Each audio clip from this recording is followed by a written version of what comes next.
Okay, so the piece I want to do today is the second piece in Degel Machne Ephraim, was of course a grandson of the Baal Shem Tov, on Parshas Toldos,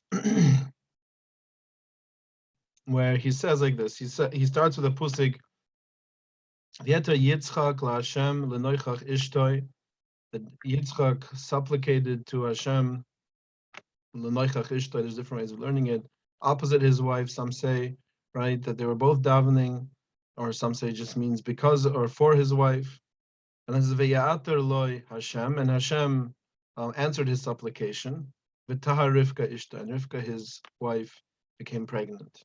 So it's a very interesting pusik. So he says, Yesh b'zeh dvarim amikim. He says there in this pusik there's very deep things. Okay, I got in. You changed. What time tomorrow Sorry. finishing? Okay, bye. Okay.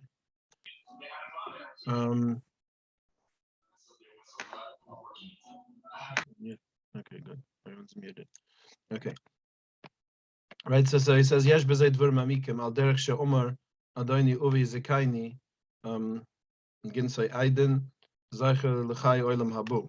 So there's deep things here, like my grandfather, the Baal Shem Tov said, Ki kol hadvurim hem buim mehashchina kiviyuchel. Everything comes from the Shchina. In other words, our experiences that we have here as human beings on planet Earth are just reflections of a higher thing.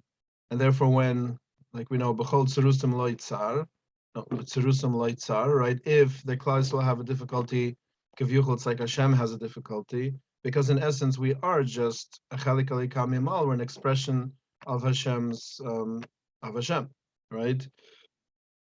That's the idea of the Shechina being in Gulis. Together with us is the idea that when we're in Gulis, the Shechina is in Gulis. So everything's connected to the Shechina. And all things that people lack, shi'ash le'udam, a person should understand that those things that he lacks are actually things that the Shechina is lacking. Right? Buruchi Buruch Shmoi, he says. Right? Like the Baal Shem Tov explained this idea to us at length. So basically the Baal Shem Tov, there's a famous teaching from Baal Shem Tov. The Baal Shem Tov says that when a person's davening, if he's davening for his own needs, so every person has things that they feel that they need, things that they feel that they're lacking. If a person is davening for his own needs, then there's an element of ego involved. I need this, I need that, right? And that itself is a contradiction to Dvaikas to Hashem, because Dvaikas to Hashem means annulment of the ego. So therefore, the Baal Shem Tov says, and he based himself on different sayings in the Zohar Kudish. The Baal Shem Tov says that a person, when he davens, should daven for the tsar of the Shechina. He should daven for the pain that the Shechina is feeling. In other words, if I'm lacking parnusa, right, then I'm not davening that, because I want parnusa. I'm davening that the Shechina is in pain, that he doesn't have parnusa. And of course, with that, he's going to include not just himself, but everyone else who's in the same situation, right? He's going to daven for all of Klal Yisrael that are lacking parnusa. And so too in every Indian that a person feels that he's lacking. He says that all the Eden that are feeling this suffering, it's actually the Shechina feeling the suffering. So I'm asking Hashem to alleviate the suffering of the Shechina, right? Just to explain this concept for those that might not be as familiar, the idea is that Kavyuchel, there's Kitchabrichi and Shchintai, right? There's Hashem himself, Kavyuchel, and there's the Shechina. Neither of those two actually mean Hashem, because Hashem himself, the Ein Sof, is above and beyond everything. Kitchabrichi goes on Zah, Zer Anpin of Atzilus, which is the 6 spheres Chagas Nehi of Atzilus in a simple way. And then the Shechina is Malchus of Atzilus, right? So it's a Zucharin and the Kaiva. It's like a Kavyuchel, like a husband and wife. So the idea is that Zer Anpin is the Mashpia, so Zer Anpin doesn't have any lack, because Zer Anpin is the one who has all the or to give. The Shechina is the one who's lacking, right? That aspect, that manifestation of Hashem, Kavyuchel, is that which is lacking. So when we're davening, we daven, as we know from the Rizal, that our davening all goes to Hashem, but through the parts of Zer Anpin. We ask that the parts of Kavyuchel, Hashem manifesting through the parts of Zer Anpin, should fulfill the lack that's in the Shechina, which is essentially, which we are an expression of, right? So that way the person is davening not for himself, he's davening for the tzar of the Shechina. And that's what the Baal Shem Tov says. And this is what the Degel is referencing over here. Baal Shem Tov taught us this idea. So in other words, this is going to tie into the Parsha, because it's going to mean that when Yitzchak's wife couldn't have children, right, then it's not just Yitzchak's wife that can't have children, it's a tzar, it's a suffering of the Shechina, right? Especially so because Rivka is a female, and the Shechina is the feminine element, right, in this whole system. Okay, so he says, so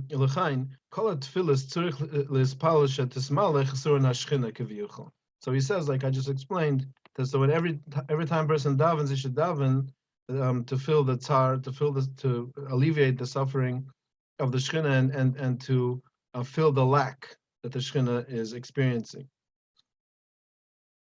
And he says, right, right,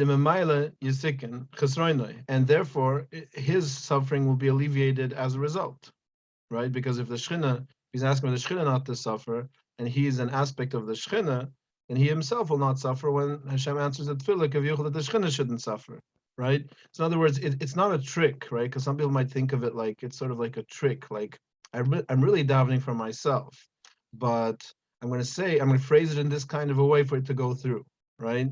But that's not what it's about. It's about actually believing and understanding that, and transferring one's own pain and one's own lack to that idea, to that concept that the Shekhinah is also suffering.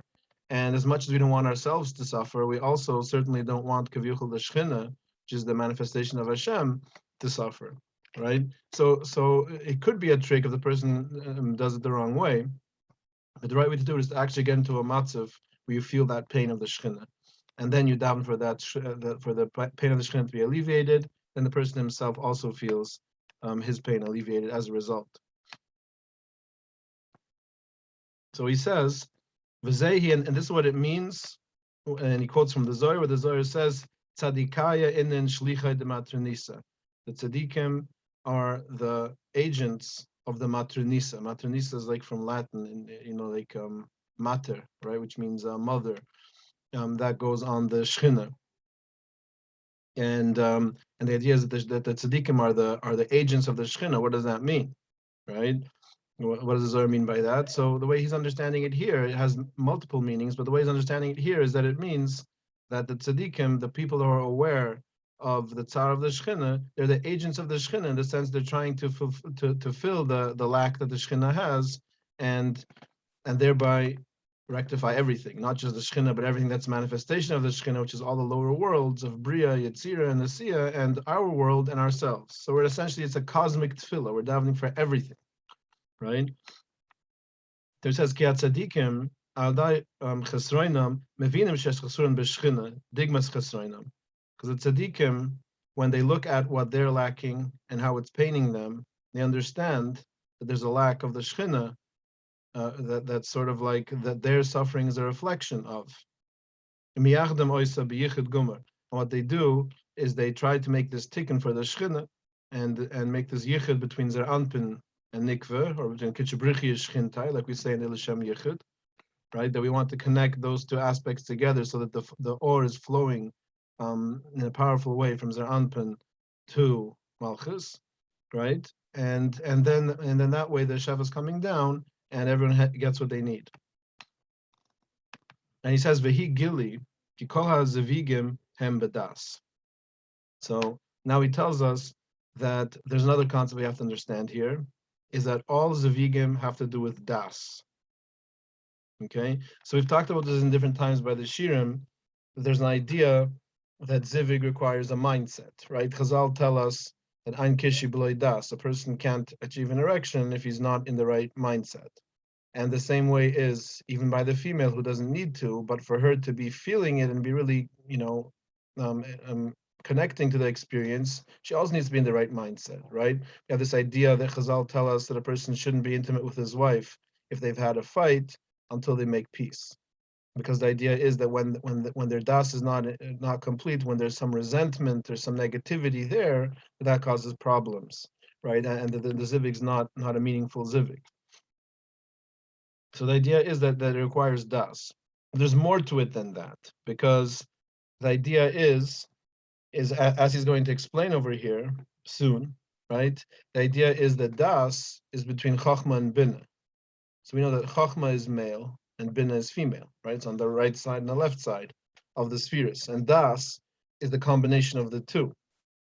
So it's not just that the man has to have the right das and the woman has to have the right das when they're being intimate, but the idea is that das fuses together, the male and the female. Those two energies fuse together in the das. Their das becomes one, right? And they become completely one. They become a unified, again, an androgynous being, like Udam Rishon was at the beginning, except that was back to back, but they're connecting in a more powerful way, front to front. They become a unified entity at the time.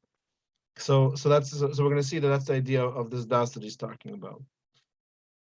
He says, "V'lechayin nikra zivig b'shem das," and therefore we find in the Torah that zivig is called das, k'moy, like the oft-quoted example, right? Yudam Yedaya as Chava Ishtoi, right? The Udam knew Chava his wife, and the word Yedaya over there, the word for knowing, is on simple level we would say it's a euphemism for intimacy, and it's not the only place we find it. We find tons of times all over Tanakh, right?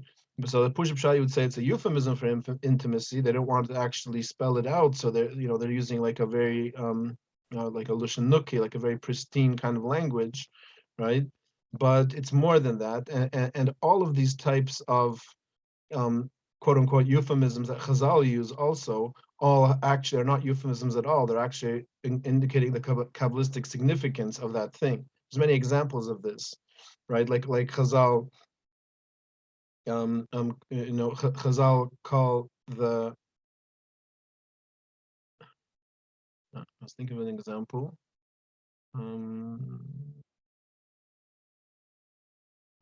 The Chazal call the Iver, the actual place that the man, the man's Mukim Abris, Chazal call it with an interesting lushan, right? They call it Gvia, and Gvia literally means, like a body.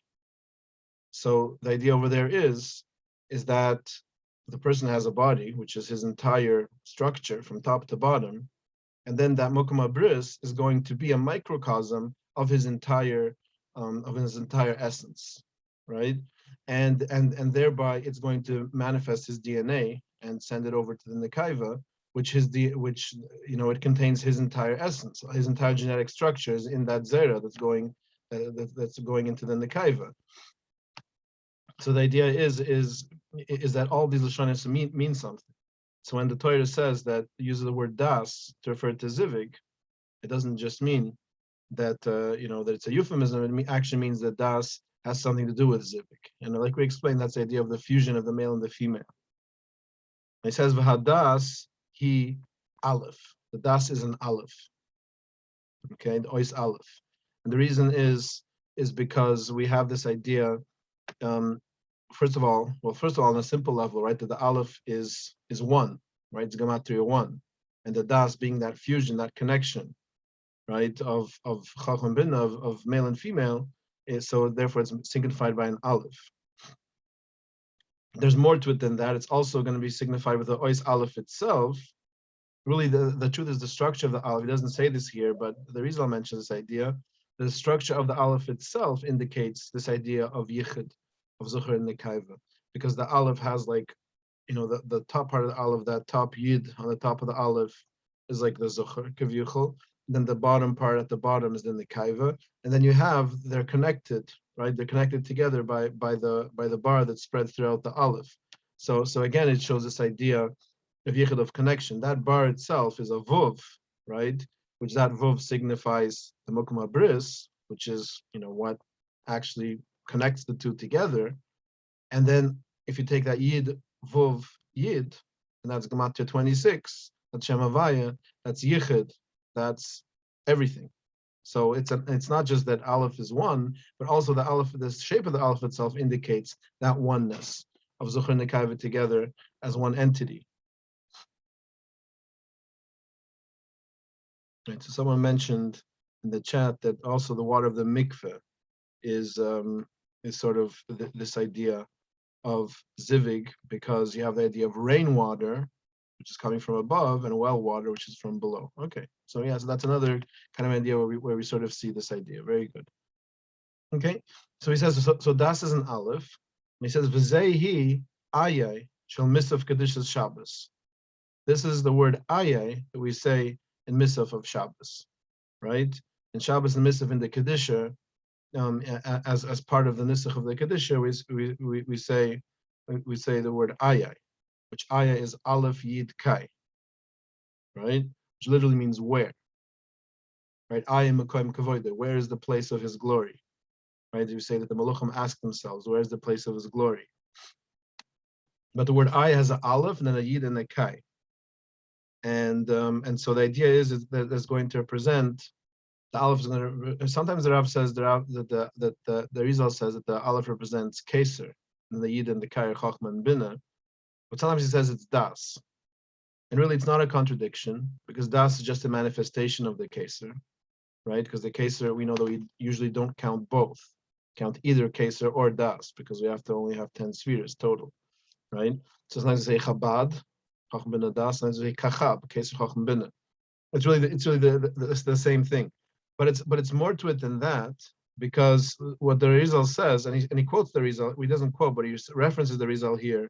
He says this is the eye of Misaf of Shabbos, and look in the Kavunas Arizal, he says. So if you look in Shara Kavunas, where he discusses Misaf of Shabbos, so over there he explains this idea, and he says something very mysterious. First, he says that Aye represents the Mazel Yid Gimel of the Dikna of Arich. Okay, so for those that haven't been going to the more advanced Shirim, I'm going to explain that idea. Right, the idea is that we have Arich is the parts of that essentially signifies the sphere of Keser. Right, so over there, the Zohar in the Idra, in the Rabba, Idra Zita, and even in Safras Nisa we have it, talks about the idea of the Dikna, the beard. Dikna is just Aramaic for Zukan, which means the beard, right, of Arich. And the Zohar tells us that it has 13 sections to it. And the Zohar spells out exactly what those sections are. And those 13 represent the Yid Gimel Midas HaRachamim, because Keser is something that's pure Racham. There's no din there at all yet. The din only manifests on a lower level. So it's pure Rachamim. And so there's Yid Gimel Midas HaRachamim. Two of them are the most significant, right? The 8th and the 13th. Because those two signify the actual growth of the beard below the face. All the other things are places on, on the sideburns and the mustache and places on the face. Those two are like the prominent length of the beard that extends from below the face. And that beard, according to Zohar, extends till the belly button, right? So some of us have some more growing to do, right? But the idea is that the 8th, which is Noitzer Chesed, right, in the Yid Rachmim, that is the front of the bottom of the beard, of the long portion of the beard, and the 13th is Nakai, is goes on the back part of the bottom of the beard. And for those that have been in the Oichas Chaim Shirim, we know that even though usually when you represent Keser, it's just one little sphera, but after the Tikkun, after the Shir Sekhan, after the Tikkun, all the spheres are built up in the entire Partzifim. So Keser became parts of Arich, which is a huge part, so the stretches from the top of the Tzilus to the bottom. The Chachma and Bina are then like the clothing upon Arich, because that's the way it sets up after the Tikkun. Instead of being separate spheres, it's all one enclosed over the other. That's the way it manifests. So Chachma and Bina, Abba and Ima stand from the throat of Arich down to the belly button, down to the taber, down to the belly button of Arich. So it's almost like you visualize it like a shirt. Right? A person's wearing a shirt, and the right side of the shirt is Chachma, is Abba. The left side of the shirt is Bina, is Ima. And Abba and Ima are, so then it comes out when the dikna is coming down, when the beard is coming down, so it's covering over Abba and Ima. The bottom part, Mazel Yid Gimel, right, Nakai, is stretching down and touching Abba and Ima, right? Because the beard stretches in front, right over the shirt, right? And most people don't tuck their beards into their shirts, right? unless they have a very long beard, maybe then they do. But usually they don't. So the idea is that Mazel Yud Gimel is touching Abba ve'Imma. And first, the Rizal says over there in Shar Kavunas that the Ayer refers to the Dikna of Arich. And this is a whole thing because you have by Akaida's Yitzchak, you have that Yitzchak asked Avram, Aye hasei la'oila, where is the sheep for the offering? Right? So again, the word Aye, the same word, because it means where. Right? So over there, the Rizal explains that the idea is that the sheep has wool, right? And wool is white, and that represents this beard of Arich, which is white, right? Because we have in Daniel, in Parag Zayin of Daniel, where Daniel has this vision of Keser, of Arich. So then he says, Sarah Shaike Aimer Nekai, that his hair is like white wool. So we see that Arich Kavyuchal has white hair. So the beard is also white. Right? So the Aye refers to the wool, which is the beard of Arich. That's the first thing the Rizal says there. But then he says a different thing. And then he says that it's the das of Abba ve'Imma. Right? So how do you answer up those two things? First, we're saying it's Keser, which is touching Abba ve'Imma. Then we're saying that it's das of Abba ve'Imma. And das of Abba ve'Imma just means, since Abba ve'Imma are Chachma and Bina, so das means their fusion, right? With their attachment together, because das attaches Chachma and Bina together. So the truth is that it's exactly the same thing, because like we said, Keser is the source. Keser is, but then Keser manifests as das, right? So in other words, it's almost like that this energy from the dikna, from the beard of Arich, feeds into Abba ve'Imma, and then Abba ve'Imma, then the way they use that energy is to harmonize and balance each other, and that's das. Right, so that's what he's referring to over here. So in other words, so Aye could refer to the Aleph of Aye could refer to Keser, it could refer to Das, and it's both the same. It's really exactly the same thing. It just means whether we're talking about it before it feeds into Av Imma or after it feeds into Av Imma. Okay. So let's just summarize what we had so far, because I know that it's a lot to swallow. This is like a difficult piece relatively for those that don't have so much experience in Pnimis Torah. Basically, we started with Yitzchak being barren. Then he brought the Baal Shem Tov about the idea that when a person has tsar, it's the Shechina that has tsar, right? So then what the idea is to rectify that tsar of the Shechina, and the person doesn't have tsar either. And then he went into the idea that Zivig is Das, right? And then he explained that that's the Aleph of the Das is oneness, it's unity of Zucher and Nekaiva. And then he said that that's the Aye of Misaf, of Kedushas Misaf of Shabbos, which the Aye refers to Keser and Das. So when he says over here, the Lushan, he didn't even refer to the Keser part, he will later. But later on, we're going to see he's going to refer to the Lushan of Mazla, which, I forgot to explain that part. That these two parts of the Dikna, of the beard of Arich, are called Mazel. So usually when a person says Mazel Tov, we think of it like, I think the way that it's translated into English, like, among the secular Jews or whatever, is like good luck, right? Because Mazel a lot of times seems to mean luck or fortune, because in Chazal we have a lot of times, the astrological signs are called mazulas, right? So then it seems to be that since astrology is associated with the person's fortune, so it must be that Mazel means fortune. But the Zohar tells us that it's a mistake. It has nothing to do with fortune. The word Mazel is from the word Nizel, which means to flow. So when we wish someone Mazel Tov, what we're wishing them is that they should have a tremendous flow of Shefa from Shemayim. Right? And that flow originates from the Dikna of Arich and then spreads down to Abba Imma and down to all the other worlds and everything. Right? So the idea of Mazel has nothing to do with luck or fortune. Even when we call the astrological signs Mazulas, that's also just referring to the idea that we're aware that those astrological signs are channels of energy that's coming down to us, right? Because if you believe that they have their own power, then that's avoid Zura, right? The Rizal explains you're not allowed to believe that anything has its own power, right? It's only a flow that they're bringing down, which is coming from far, far, far above them, right? So that's what Mazel really means. So then with this Dikna, these two parts of the Dikna, the Mazel Ches, it's called Mazel 8, which means the 8th of the Yid Gimel Midas Rachamim, that's the front of the beard, and the Mazel Yid Gimel, Mazel 13, which is the back, of the front of the long part of the beard, right? Those are called mazuls. So we're gonna get to this later because he's gonna make a whole thing about this mazul. But again, then that when Abba processes that energy, it manifests as das. Okay, so let's see. So now he says, and that's what it means, where it says in Mishle, Gam beloy das, nefesh loy toif. Mishle, in Parak Yates Pusik Bais, it says that without das, then the nefesh is not good. The soul is not good. So again, it's ambiguous, but it seems to be a simple interpretation would be, that if a person doesn't have a das, a person doesn't have the right mindset, so to speak, then he suffers. His soul is not in a good situation, right? That'll be simply, but he's going to say here deeper. Because Heine, what this means is, no, I skipped. Ki toiv Heine azivik, because toiv, good, is zivik.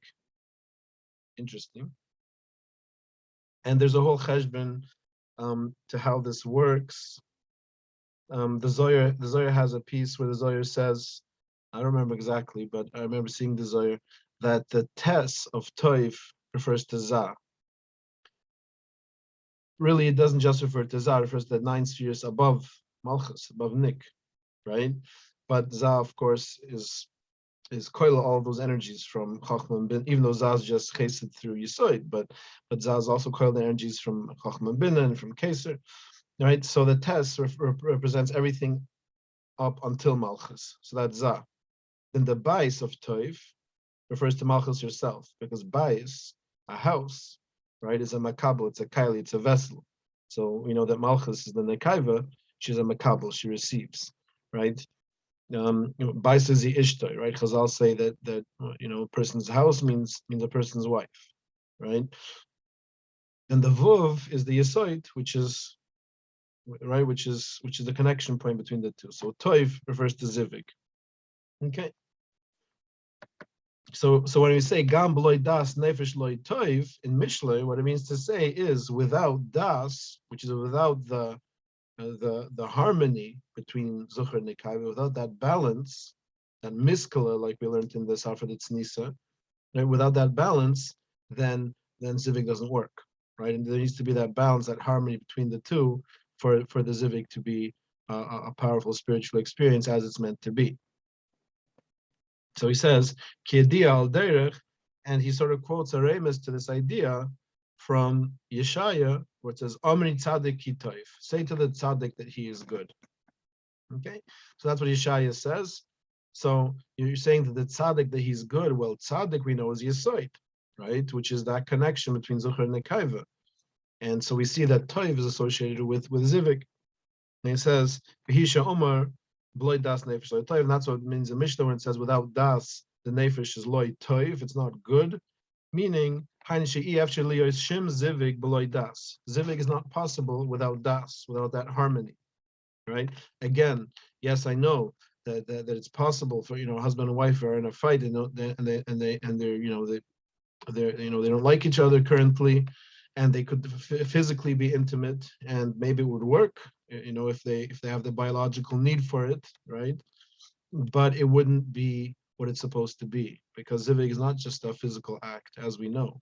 Right? That's why zivig is so holy in Yiddishkeit, and that's why a person's forbidden to sleep around with other people and so on and so forth, right? Because it's something that has a very, very holy intimacy and a very special nature to it, right? And that special nature is not just the physical act, it's the fusion of the two souls. It's that love and that connection, right? And that harmony between them, right? So without that das, without that harmony, the physical act is just the same way that two dogs would do it, right? It's not filled with any significance, right?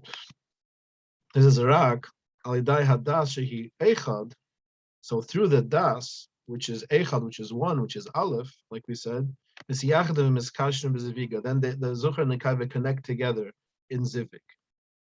Okay, so that's that. Now, it says v'yedia, and it's known that Adna, Shem Adna, Aleph Dal Nin Yid, he din, right? It has in it the oisius of din, because it's the Aleph and then Dalad Nin Yid. So Dalad Nin Yid spell out, if you rearrange the oisius, spell out din. Aleph shall Adna, and the Aleph of Adna, mamtik dinim. It sweetens those dinim. As we see in the Kavunas of Hashem Susai Tiftach at the beginning of Shmoneh Esrei, over there the Rizal has, and the Rashash brings it down, a whole Kavuna involving this idea. Basically, the idea is that the Nekaiva herself is Bechinas Din, right? Gviras Din is Nekaiva, and then the Aleph is the Hamtuka, the sweetening of that Din through the Zucher, who symbolizes Chasudim. And only when she's so sweetened, right, the din is sweetened, can there be something productive from that din, which is of course when the child is conceived and a child is born, right?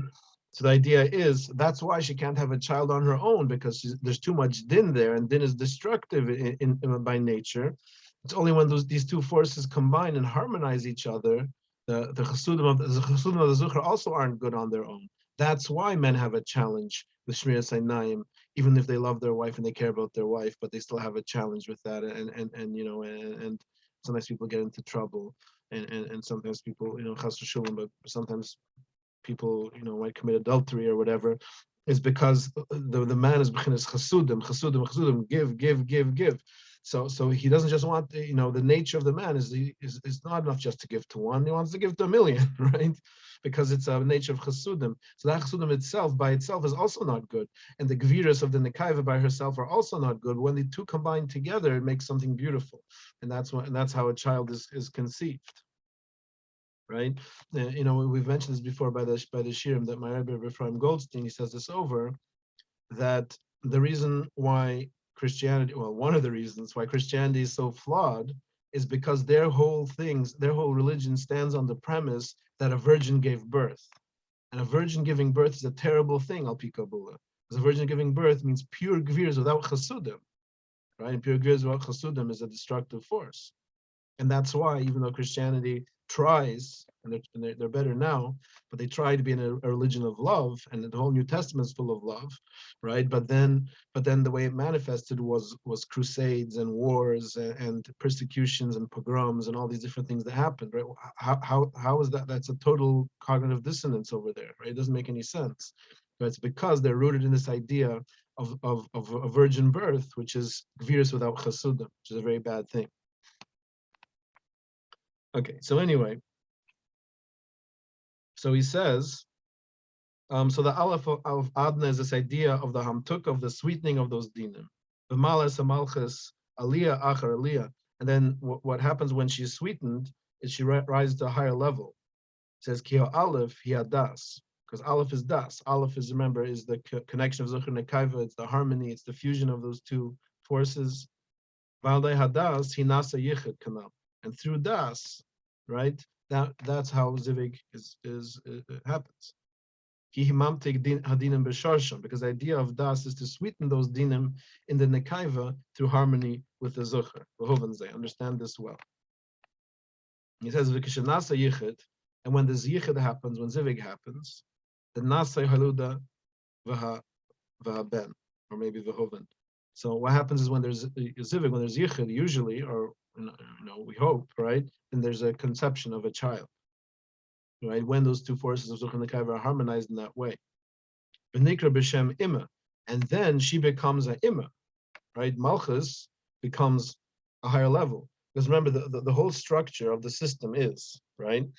They have Arich, Keser, and Nikda Arich, and the feminine aspect of that Keser, like the grandparents, right? That's why he has a white beard, right? Kavyuchel, right? Arich has a white beard. And then you have Abba V'Imar, like the parents. And then Zan Nik are like the children. But when Zan Nik have a child, then that elevates them to the level of Abba V'Imar. Everything gets raised up, right? So it comes out that when a person is a child and he's growing up, he's bechinas Zah. And if it's a girl that's growing up, she's bechinas Nik, Malchus, right? Then when they get married, then that's Zivig Zah Nik. That's a very good thing, but still, they're still Zah Nik. Right? That's what they symbolize, here in the physical world. But then when they have children, Now their story goes on the sidelines. They become Abba Imma, and now the children are the Zanik, right?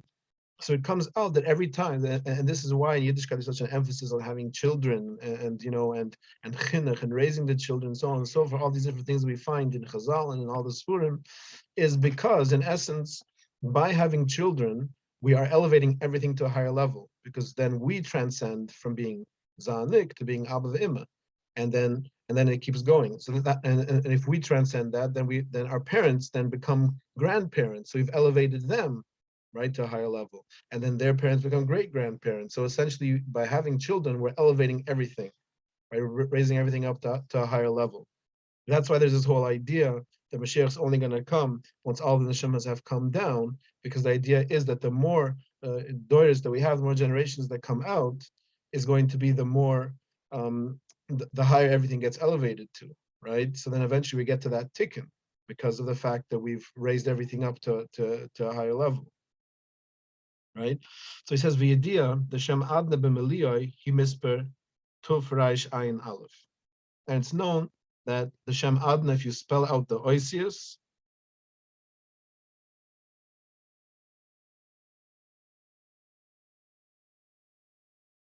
right? So I'm not sure. Someone asked a question that Udam Kadman. Udam Kadman, do you mean Udam Arishan, or I mean higher than Atzilus? Udam Kadman, the first emanation. Like someone asked if Udam Kadman is a birth of all those energies, like a great grandchild. Well, Udam Kadman, the original Udam Kadman, is really the highest level, right? That's the first thing that came into existence from the Ein Sof, and that's the first Olam. So that would be like the great great great great great great great great grandfather, right? And then Udam Arishan would be, when he was created, he would be the great grandchild of this whole system, right?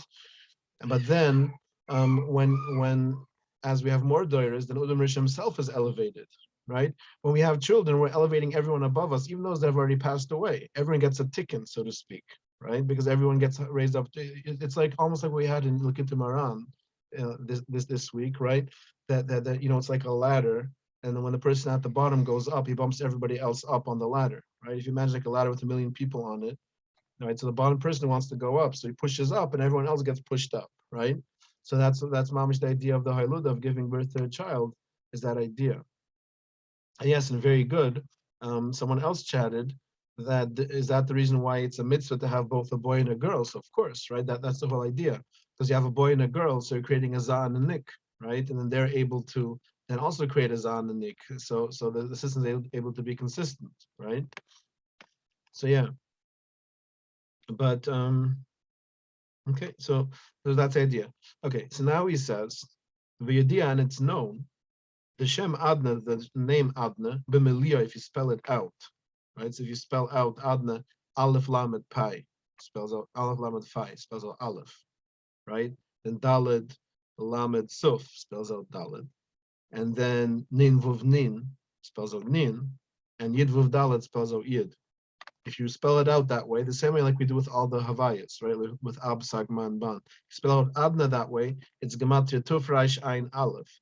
It's Gematria 671. Okay? So Tufresh Ein Aleph is also a word in Aramaic.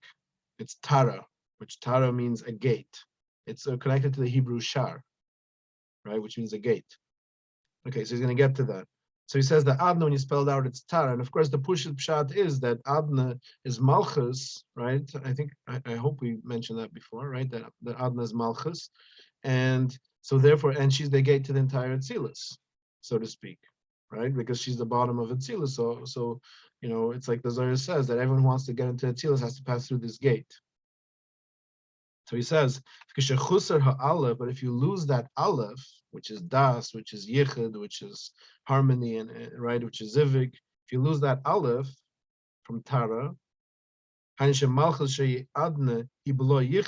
she's without yichud, he taira.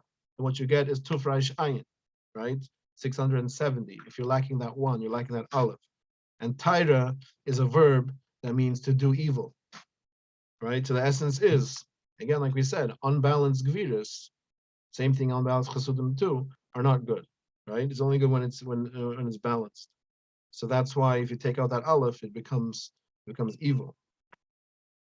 He says v'zei shemirim is bekusav, and this is what the pusik tells us over here. V'yater Yitzchak leHashem v'noichach ishtoi, that Yitzchak supplicated to Hashem regarding his wife, perish. So the perish, the explanation of this is zay al dai ishtoi sh'ayna meledis. So the idea is that Yaakov saw that something is not perfect in the Shechina, going back to what we were saying before, through the fact that he saw that his wife is not giving birth, right? Because that signifies a problem. That means that he and his wife are suffering. And if they're suffering, then the Shechina is suffering. And the Shechina is Malchus.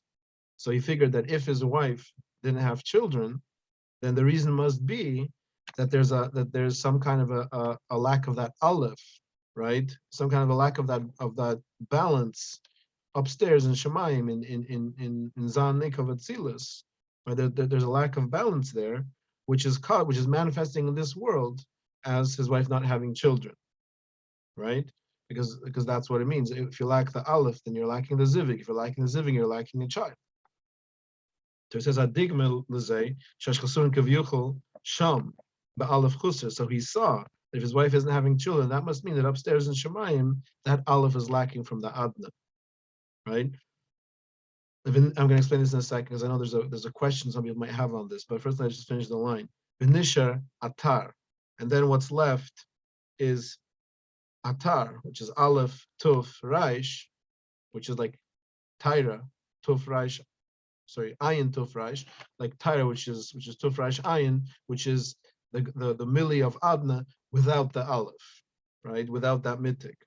And that's why V'zehi v'yater la'Hashem. That's why it says v'yater la'Hashem. He supplicated to Hashem, where the word yater, the shoirish of that, is as ayin tuf raish, right? It's the same gematria.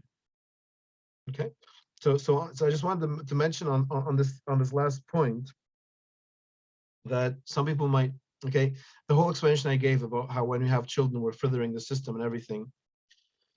So we know that there's not just one family, right, on the world. There's billions of families on the world, right? And they're all having their children, right?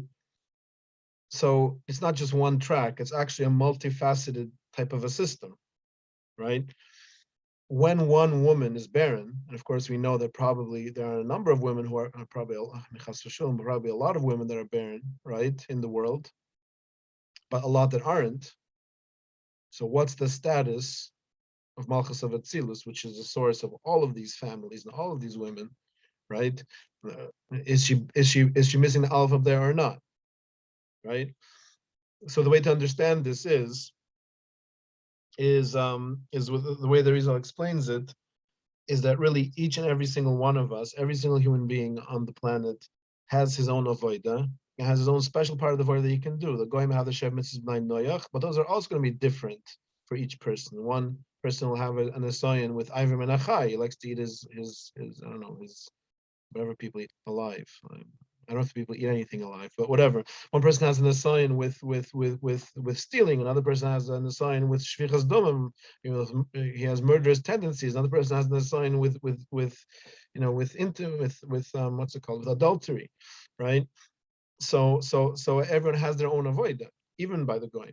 Then by the Yidden, we have Taryag mitzvahs, and every single Yid has to do all Taryag mitzvahs, but every single one of us is just accomplishing a little tiny piece of that huge Malchus of Atzilus. Because each of us is just a piece of that, right? So what I do when I put on tefillin is not what you do when you put on tefillin, right? Because it's a different piece that we're fixing.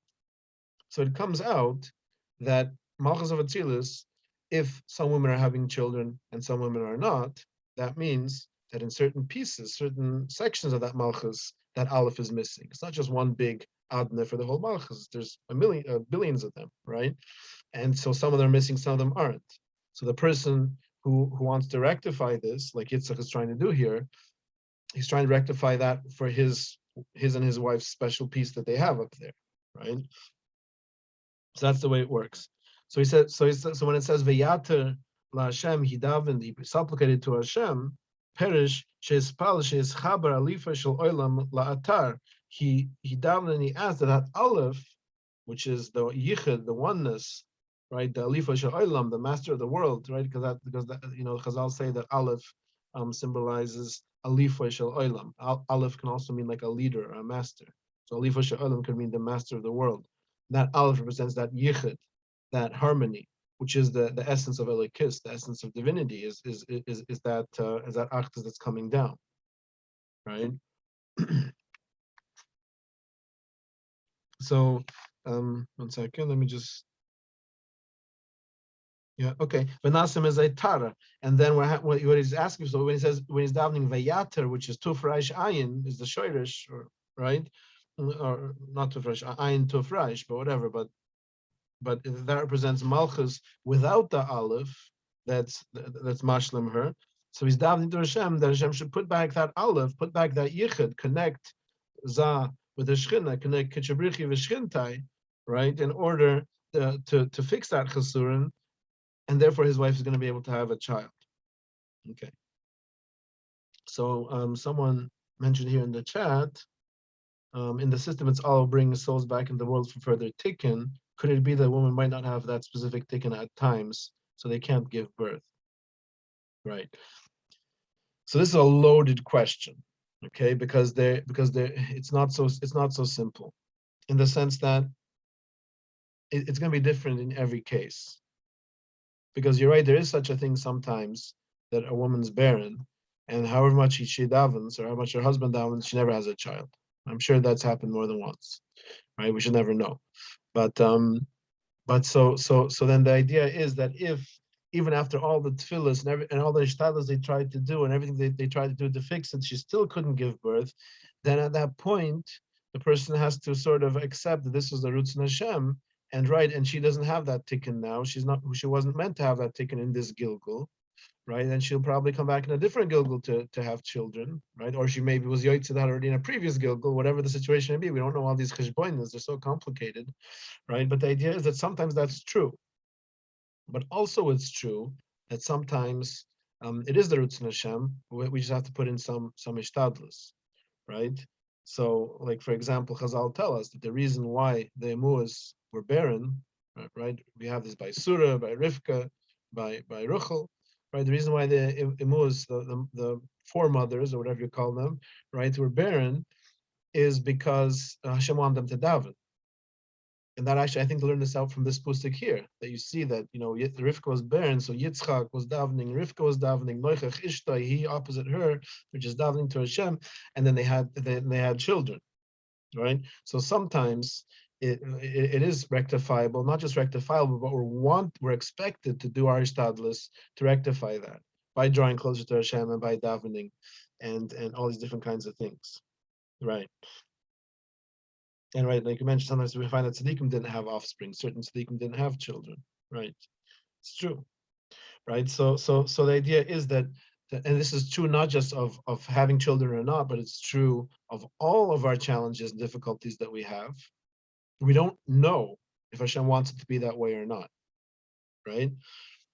So therefore, we have a very tricky balance, right? Because there's really two parts to the way we're supposed to look at our lives and focus on our lives. On the one hand, as we see on all this forum, as we've seen in Rabbi Nachman so many times and everywhere, we see this idea that a person has to work on acceptance and accepting the situation for what it is, and accepting the roots in Hashem. If the roots in Hashem was that I shouldn't get the job, okay, so I'm happy I didn't get the job, right? It's hard, but it's an avoida. On the other hand, there's also an avoida of davening to Hashem and doing our hishtadlus, putting in our effort to get the things that we feel we need. If we see that our efforts aren't fruitful and we're not getting what we're asking for, then you still don't know, right? Because then you might think, okay, so it's the roots in Hashem that Hashem didn't answer my tefillah, so it must mean that I shouldn't have this. Or maybe it means you have to daven more, right? Like you find by Moshe that he davened all those tefillahs, right, to get into Eretz Yisrael. And Chazal, there's a medrash that says if they would have davened one more time, he would have gotten it, right? So it's a very tricky balance, and I think the best way to do it is to sort of blend these two things together, and that our perspective in life should be, I'm happy with what I have, but I want more at the same time. And these things don't contradict each other. because the person is understanding on the one hand that everything Hashem does is for the good, and it's all min Hashemayim. At the same time, he also has that idea that maybe what Hashem wants is for me to daven more for it. What I found in my own experience, this is a personal thing, is I found that I can sort of sense how smoothly something goes, right? So in other words, Baruch Hashem, there's a lot of things I davened for, and I got what I was davening for. Baruch Hashem, K'nai Nahara, almost immediately, a lot of times, right? But then certain things, it's almost like there's like a block there. It just doesn't go. I remember when I was after I got married, even before I was married, I was living in Borough Park, right? And I was learning there in Koil, and after few years, my student visa expired. That's what I had there, and then I had to go back to Toronto. I didn't want to, right?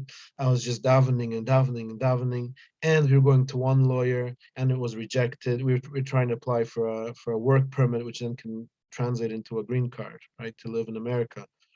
And it didn't work with one lawyer. We lost $10,000. Then it didn't work with another lawyer. And then someone even suggested that we should do it.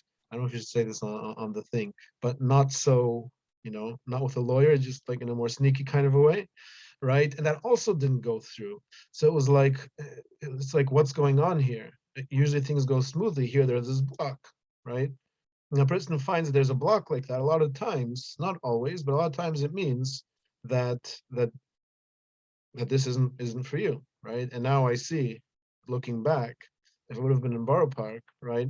I don't know if I would have grown so much in Pnimis Torah, because over there, it's a whole different type of a situation there. Here, Baruch Hashem, we have this community that we have, and we have the Shirim and the Shovim and Yunim and all the different things we do, and the Siddhas and everything, right? So looking back, I know that was the Ritzon Hashem, and that's why Hashem wasn't answering me, because it wasn't the right thing for me, right? Sometimes you can tap into it, and sometimes you just don't know, so you do both. You're happy with what you have, you work on being happy with what you have, but you also keep davening, right? It's not a contradiction to do those two things together. Okay. So anyway, so going back to what you're saying, right? Right. So let's okay, so basically the last that we had is that he said the Vayater Hashem, he was davening to Hashem. Vayater is from the Lushan of Atar, which is Tov Raish Ayin, which is 670, lacking that one, which is the full milli of Adna, right? So that's lacking the Aleph. So he davened to Hashem, they should put the Aleph back, and then the Malchus in Shemayim becomes Tara with an Aleph, which means a gate in Aramaic. She Shar HaShemayim, and that's the Shar HaShemayim. Malchus, when she's connected to Ze'anpin, is a Shar HaShemayim. Usually we think Shar HaShemayim is like I explained before, that she's like the entranceway to Shemayim, so to speak, to Atzilus. But he says here differently. Ki HaShemayim nichnusim shama. The Shemayim go into her, right? In a sense, she's the Shar HaShemayim. She's the gate that the Shemayim go into, because Shemayim, refers to Zah. Because Azza Mashpia, he sends down, just like the heavens send down. The rain comes down from the heavens, and the Hashpua of the constellations, the Mazulas, comes down from the heavens. And so the heavens is a Mashpia. That's Zah. When she's called Tara, which is a Shar, which is a gate, that means that Zah is connecting with her and entering into her. He says, Kisham Tziva Hashem es brucha, and that's where Hashem sends down the brucha, and that it comes down through Zah connecting to Nick, and that way that flow comes down. So as Visham Alidim, and that's when that connection is happening and it's good, then a person can have a child. In other words, he's rectified, he and she, right? The husband and wife have rectified that aspect that was blocked off, that aleph that was missing from the Adna, right? In their particular little channel to Malchus. When they rectify that, then they can have a child. V'zehi, that's what it means. V'yater lo Hashem, v'yater lo Hashem, that Hashem answered his supplication. Hanisha also tfilusai. That means that his tefillah went up. V'nasa yichad v'zivig v'heluda. Sham al daishes chabra aleph she'alifa shel olam la'atar kana. Right. So in other words, Hashem answered him. Hashem Takav connected that aleph to the Adna, and the Shefa could come down. right? So you see here, it's not a magical thing. It's literally Yitzchak did all he could do was daven, right? The same thing that we can do, right? We have something that we feel we really need, daven for it, right? And be ready to accept it, because sometimes it could be that, like we mentioned, that it's not b'sheret for it to come down. So then we accept that it's not b'sheret for it to come down. Anyway, so he says, so therefore Rivka was able to have children. That because since everything is a reflection of everything else, so once that Aleph is restored to the Adna in Malchus of Atzilus, then that's going to restore things in different channels in the in all of the Oilamus, and eventually that's going to hit, so to speak, Rivka, and she'll be able to have a child too. Understand this well. And because that's why she was able to conceive, was because of this tefillah of Yitzchak. Now, why did Yitzchak have to daven for this? It says, Ki chaye bunay mezoyne b'mazla talia. The Gemara says in Moed Kuten that bunay, chaye bunay mezoyne, life, long life, longevity, right? And bunay and children, and mezoyne and parnusa, is tuli and mazel. And actually, the quote goes further. They say that it's not tuli and schis, tuli and mazel. Okay, so a simple way of understanding the Gemara is that the person has a schis. Schis is like a merit that he has, whether from himself, because he's a Erlich Yid himself, and he does the Ritzon Hashem, and also because of his chis ovus, right? If his parents or grandparents or whoever were tzaddikim, right? So then he has a special schis. That schis works for him to get certain things. He gets certain rewards because of that, right? Certain things manifest and go easier for him because of that, right? I know there's a whole question with the other Gemara that says that none of these things affect anything in this world, right? Right? Schar Mahaya al Maleka, right? There's no schar in this world, schar mitzvah, right? But in this Gemara it says that it is, okay? But then it seems like these three things, long life and children and parnusa, which are really the things that most people feel that they're lacking. Because I'll say it's not tuli and schis. Over here, no matter how good you are, that doesn't change anything. It's tuli and mazel, right? So with our old definition of mazel, we would understand it's like tuli and fate. Like a person is predestined, so to speak, in these three things. But the way that we're understanding it now, according to the way that we explain it, the mazel refers to the flow of shefa that's coming from above, right? So these things are not tuli and schis, they're tuli and mazel, and they're tuli on the flow that comes down. So in other words, it means that it's going to have to do with the person's tefillah and the way the person asks for that shefa to come down. It's not tuli in his own schis. It's not tuli on if he's on if you learn the entire shas or half of shas or a quarter of shas, right? That's not what it's dependent on. It's dependent on if he's able to daven for the tzar of the Shechina, right? And not for his own lack. And then he rectifies something upstairs in Shemayim, and then he gets it, right? That's the deeper pshat of what this means. And he says, Shehi Aya, and that's Aya, because Mazel refers to his Aya, which we said was his dikna of Aruch, which is flowing through Abba Imma and it causing him to connect, right? Kedeisa b'mis of Shabbos, b'kavunas Arizal, like the Arizal says in the kavunas of Shabbos, which we've dealt with at the beginning of the shir, right? The Hamaskal Yuvan, he says that the wise person will understand.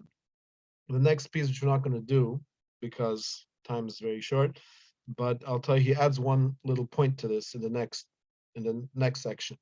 He adds the point that schis, right, is Yitzchak, because if we remember from those that have been by the Zoyer shir. So in the Haichulis, the Cheshvan of the Haichulis is, it goes from bottom up. The bottom Haichul, Livnas Asapir, the Yisoid of the Malchus. This is the Haichulis in Olam Abriya. That's connected to the Yisoid of the Malchus for Olam Abriya. Then the second one up, Eitzim HaShemayim is connected to Hoid. The next one up, Noiga is connected to Neitzach. Then Tferes is skipped for reasons that we've dealt with over there. And the next Haichul is Schis, which is Gvira. So it comes out that Yitzchak is Schis. Right? But Chazal tells us that Chai B'nai Mezonah aren't Tuli in Schis, they're Tuli in Mazel. So that's why Yitzchak didn't have his own power to manifest his wife could have a child. Because it's not Tulin's chis, it's not his midah, his Gvira is not what can bring this down. That's why he had to also, even the great Yitzchak had to be mevatel himself, right, and annul himself to Hashem and daven for the Tzara Shechina, and that's why he got the ticket that he needs. So in essence, what we take out from this entire piece, as like I mentioned, and like Shkoyach for asking that question because that really brought it out very clearly, is that our avoida is when we're lacking something. So the first thing we have to do is daven not for ourselves, but first, even before davening, feel that the Shekhinah has pain when you have pain, right? That's number one. In other words, not just your own personal pain and you're suffering in solitude, right? The Shekhinah is suffering. And make that the ikr. Feel how terrible that is that the Shekhinah is suffering, and that overshadows how much you're suffering. Because for the Shekhinah to be suffering is much worse than for you to be suffering. Because the Shekhinah is Kavyuchel, is the manifestation of Hashem, right? That's step number one. Step number two then is to daven for the tzar of the Shekhinah to be alleviated, and that way your tzar will be alleviated memaila. But then when you're davening, you're not thinking of yourself; you're thinking of the Shekhinah, and then your tefillah is much more pure because there's no ego mixed into it. It's purely l'shem shemaim, so to speak, right? Even though the reason you're doing it is because you want to have that thing, but the idea of that changing that focus to the tzar of the Shekhinah in a sincere way will very powerfully affect the tefillah. Then Bez Hashem, our tefillahs will be answered. At the same time, if our tefillahs aren't answered right away, then we have to do that double avoida of accepting it, right? And at the same time as we accept it, not giving up, right? Because maybe we just need to daven more, right? And with that, Bez Hashem, all our tefillah should be answered. We should all have what we need. Bunai Chaim, Zoinai, Parnusa, and children, and a long life, and all good things. All right, everyone have a wonderful Shabbos. Shabbat Shalom. And Bez Hashem will continue the Shirim. Matzah Shabbos will be the next year as regular. Count of everyone.